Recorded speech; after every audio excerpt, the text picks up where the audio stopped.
Hey guys, this is Jason with MuseGrid.com, and in this video I'm going to give you a rundown of the advanced features inside of our Google Maps widget. So in order to get access to it, we're going to open up the settings panel and collapse the general settings and come into the advanced settings. So down here in advanced, there are a number of, checkboxes that you can enable or disable on your map. So the first one that is available here is called a traffic layer. So what this does is whatever location that you're in, or wherever it is that you've plotted the middle point of your map, you can enable traffic.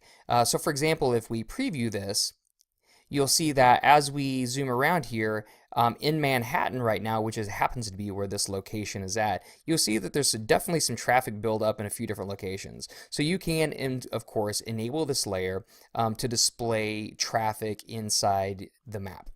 I'm just going to disable that, and I'm going to enable the bicycle layer.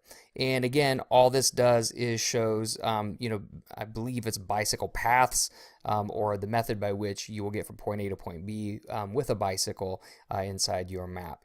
And then, of course, you have a transit layer, which shows you all of the public transit options that are available and where they are at with respect to the location that we are looking at. Now, I'm going to go ahead and disable those three things again and get back to just the regular map. And as a matter of fact, I think what I'll do, so we can see the map a little bit better, I'm going to come into my design and I'm just going to delete the customized design so we have a better view of what we're looking at. So the other thing that you can do is you can disable zoom control. So this is zoom control right here, so you can just turn that off. You can also turn off full screen, which is this option right up here, so you can turn that off if you want. You can turn off map type control, which is the map type controls here, so you can turn those off. You can also turn off the show map scale, which is this right down here. You can turn that off as well.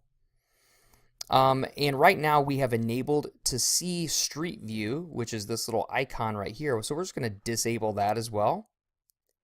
Now the other thing that we can do too is if we disable double click zoom. So if we preview this map, you'll see that if we double click on this, not working right at the moment.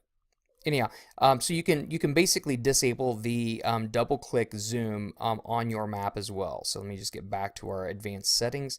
You can also prevent dragging. So if I take dragging off and not publish, let's preview this again.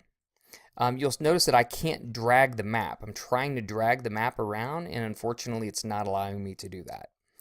And then the last setting that we have in the advanced section is allow scroll zoom.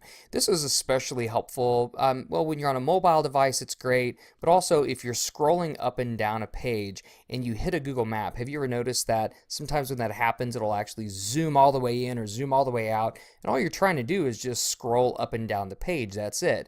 Well, by disabling this feature, which is what we've done here, it will eliminate that from happening. So those are the advanced settings here. I do want to actually come back up to general settings. There was a couple settings that we never really got to in any other videos that I actually want to show off. They could be construed as advanced settings, but we've included them up here in general settings. So one is the language.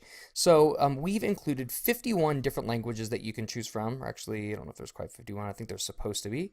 But anyhow, there's a bunch of languages that are available that you can choose from. So for example, we'll start with like Arabic, for example. You can make this an Arabic map. So the entire context of the map just changed to that language. You can go Greek if you want.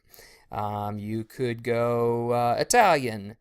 But for me, I of course don't understand any of those languages because I don't understand them at all. So I'm an English guy, so that's about it. Obviously the default option is English.